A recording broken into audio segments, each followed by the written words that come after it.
Jeg vil bare gerne lige vise, hvordan man laver de nye hæksyler. FameFX. Dem fra 2011 nu. Jeg har masser af krudt indeni. Det kan jeg ikke gøre med fingrene. Men jeg bider i dem. Eller jeg bruger en tang. I må selv om, hvad I gør.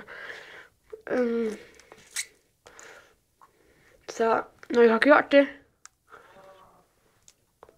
Det skal være sådan, så I kan trykke den sådan pænt meget ind.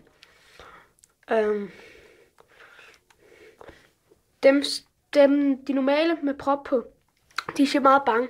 Men hvis man laver dem med den her, så kommer der også pænt meget ild. Når I så har bidt i den, så bukket den sådan lidt frem og tilbage.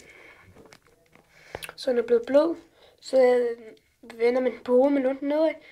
Og så nuller man den sådan, så krudtet falder lidt ned i bunden.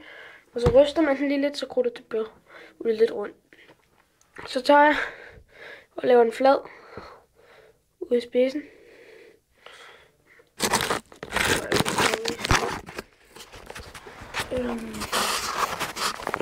Så den bliver flad ud i spidsen.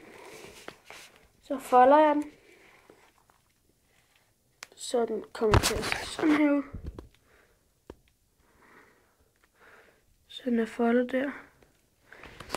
Og så tager jeg noget tape her, og så sætter jeg det rundt omkring, hvor jeg har foldet den. Der hvor man jo normalt vil have sat proppen på. Og så får den lige en ordentlig omgang tape. Så jeg tager den af, og så ruller jeg det sidste ind på. Og så ser den sådan her ud. Og nu siger de bange. Stram tapen så godt som vi kan.